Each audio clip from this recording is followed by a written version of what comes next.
Auditeurs, auditrices qui nous écoutent à travers le monde, Paul Vivant de l'Espoir vous salue dans le précieux nom de notre Seigneur et Sauveur Jésus-Christ. Dieu d'amour, Dieu miséricorde, Dieu alpha et oméga, le commencement et la fin. Nous te disons encore merci une fois de plus parce que tu nous as gardés, tu nous as protégés. Maintenant, Père Saint, nous allons partager ta parole. Nous te demandons, Seigneur, d'illuminer notre intelligence, d'éclairer notre esprit, afin que nous puissions partager ta parole. Parle, Seigneur, ton serviteur écoute. Nous te prions, non en vertu de nos mérites, mais au nom de Jésus, ton Fils, qui vit, qui règne au siècle des siècles. Amen. Vous qui m'écoutez, de près et de loin, par Vivant et d'Espoir, votre étude rentre chez vous. Aujourd'hui, nous allons voir ensemble point de révision. Avant de continuer, point de révision, nous avons des questions pour vous. Vous allez réfléchir et faire des commentaires. La première question, alors point de réflexion. D'après vous, pourquoi devrait-on se marier plutôt que de simplement se payer du bon temps, c'est-à-dire souper à la chandelle et soirée intime, sans prendre d'engagement à long terme? Je reprends la première question pour vous. D'après vous, pourquoi devrait-on se marier plutôt que de simplement se payer du bon temps, c'est-à-dire souper à la chandelle et soirée intime, sans prendre d'engagement à long terme? Ça, c'est la première question. Vous devez réfléchir et faire des commentaires. La deuxième question.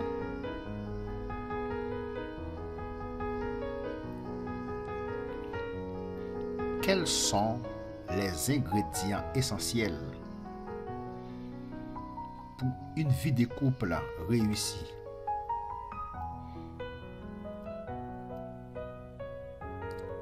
Quels sont les ingrédients essentiels pour une vie de couple réussie? Pour vous qui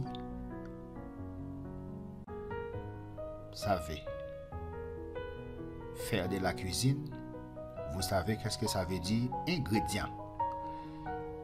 Quels sont les ingrédients essentiels pour une vie de couple réussie? Ça, c'est la deuxième question de réflexion. Vous pouvez faire des commentaires.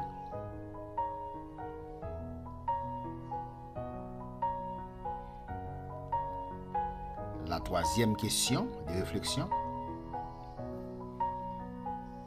Comment expliquer le grand nombre de ruptures ou de divorces dans notre contexte moderne?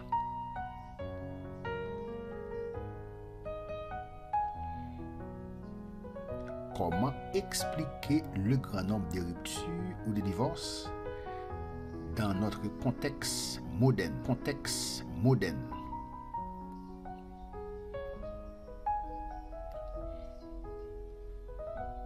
Faites des commentaires, essayez de répondre à ces questions. Comment expliquer le grand nombre de ruptures et de divorces dans notre contexte moderne?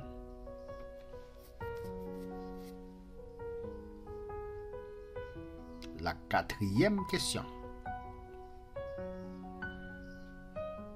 Comment expliquer qu'un mari abandonne sa conjointe devenue accidentellement paralysée pourtant déclaré au moment de leur mariage qu'ils s'engageaient à l'aimer dans les bons et les mauvais jours.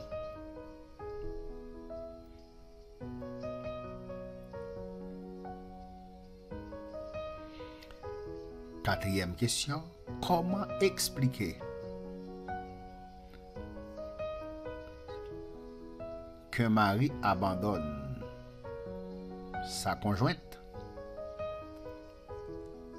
devenue actuellement paralytique après avoir pourtant déclaré au moment de leur mariage qu'il s'engageait à l'aimer dans les bons et les mauvais jours? Vous faites des commentaires. Quatrième question. Comment expliquer qu'un mari abandonne sa conjointe devenue accidentellement paralysée après avoir pourtant déclaré au moment de leur mariage qu'il s'engageait à l'aimer dans les bons et les mauvais jours? À vous de faire les commentaires. Je vous suis. La cinquième et la dernière question. Que penser des conjoints qui n'éprouvent plus des sentiments amoureux l'un pour l'autre? Que penser des conjoints qui n'éprouvent plus des sentiments amoureux l'un pour l'autre? Qui en concluent qu'ils ne s'aiment plus et qui, prétendant qu'ils seraient hypocrites de continuer ensemble alors que l'amour n'est plus de la partie. La cinquième et la dernière question. Que penser de conjoints qui n'éprouvent plus des sentiments amoureux l'un pour l'autre et qui en concluent qu'ils ne s'aiment plus et qui décident alors de se séparer, prétendant qu'ils seraient hypocrites de continuer ensemble alors que l'amour n'est plus de la partie. Allez, faites des commentaires. Faites des commentaires. Faites des commentaires. Je vous suis.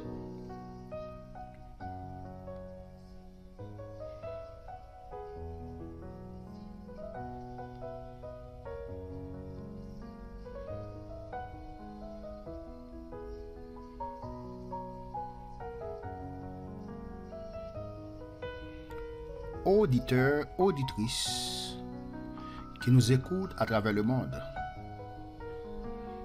Par le vent d'espoir, votre étude arrive chez vous. Avant de commencer, nous commençons d'abord par la prière. Père céleste, Dieu d'amour, Dieu de miséricorde, nous te disons merci Seigneur pour la grâce que tu nous as faite. Maintenant Père Saint, nous allons partager ta parole. Nous te demandons au nom de Jésus d'illuminer notre intelligence, d'illuminer notre esprit Seigneur, afin que nous puissions partager ta parole. Parle Seigneur, ton serviteur écoute. Nous te prions non en vertu de nos mérites, mais au nom de Jésus ton Fils, qui véquirait au des siècles. Amen. Aujourd'hui, nous avons un autre titre, ou bien quelque sorte un autre sujet que nous allons partager ensemble, qui est un regard honnête sur qui nous sommes. Un regard honnête sur qui nous sommes. Un regard honnête sur qui nous sommes.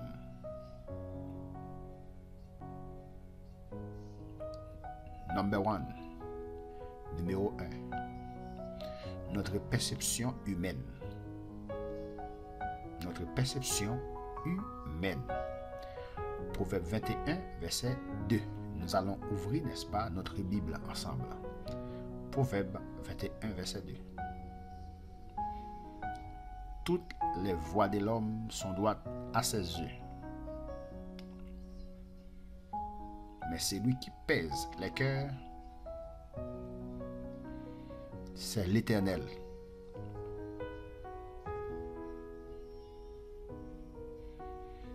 Toutes les voies de l'homme sont droites à ses yeux. Mais c'est lui qui pèse les cœurs, c'est l'Éternel. C'est lui qui pèse les cœurs, c'est l'Éternel.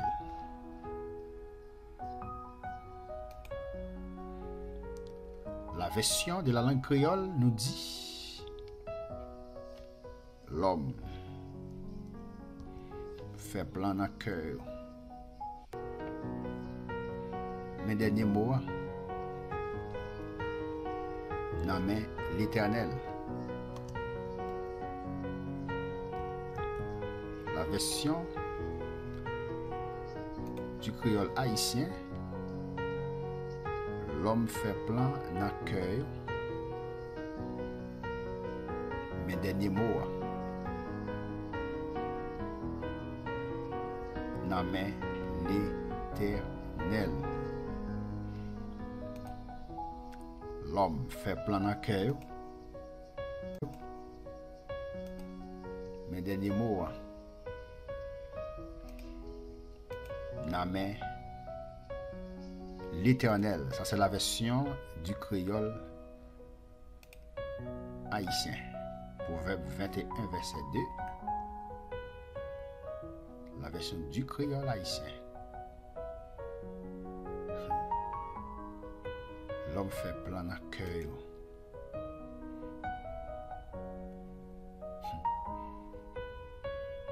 Mes derniers mots. Mes derniers mots.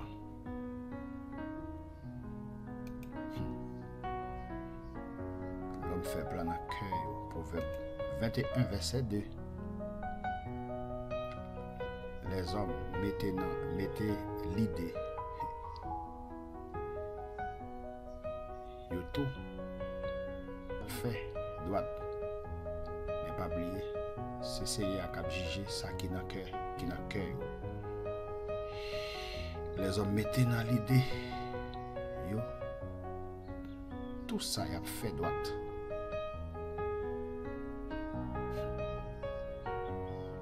Mais pas oublier, c'est essayer à cap juger ça qui dans cœur. Ça c'est la version du créole haïtien. N'oubliez pas notre perception humaine.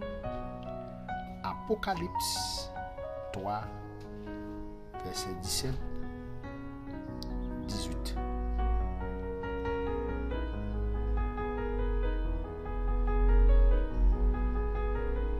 Apocalypse 3, verset 17 et 18. Tu dis: je suis riche et je fais de bonnes œuvres. Je ne manque de rien. En fait, tu ne sais pas combien tu es malheureux et misérable. Tu es pauvre, nu et aveugle. C'est pourquoi je te conseille d'acheter chez moi de l'or purifié au feu pour devenir réellement riche. Achète aussi des vêtements blancs pour t'en couvrir et n'avoir plus la honte de paraître nu. ainsi qu'un remède pour soigner tes yeux et les rendre la vue. Apocalypse 3, verset 17 et 18.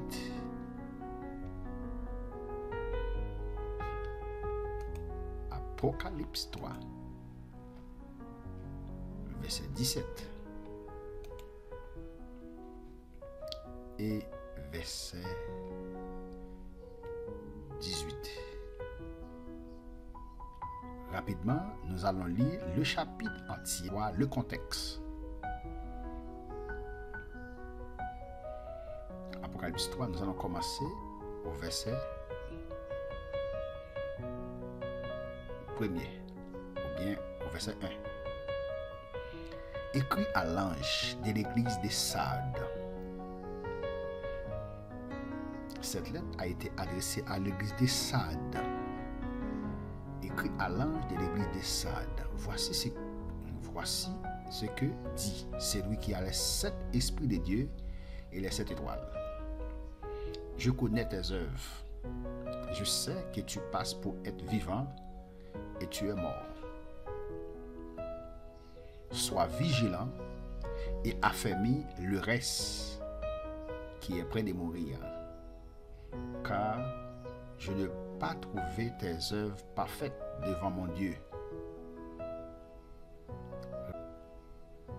Rappelle-toi donc comment tu as reçu et entendu, et garde et répands-toi. Si tu ne veilles pas, je viendrai comme un voleur, et tu ne sauras pas à quelle heure je viendrai sur toi. Cependant, tu as à Sardes quelques hommes qui n'ont pas souillé. Aujourd'hui, nous terminons avec la préparation.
perception humaine.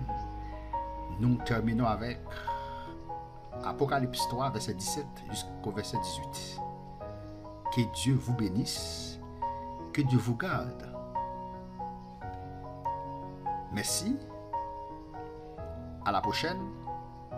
Nous allons voir ensemble un autre verset sur le même point, notre perception humaine. Que Dieu vous bénisse, que Dieu vous garde, que Dieu vous protège. C'était votre serviteur, Jean-Frisnel Pétion, qui était en train de partager la parole de Dieu avec vous. Amen.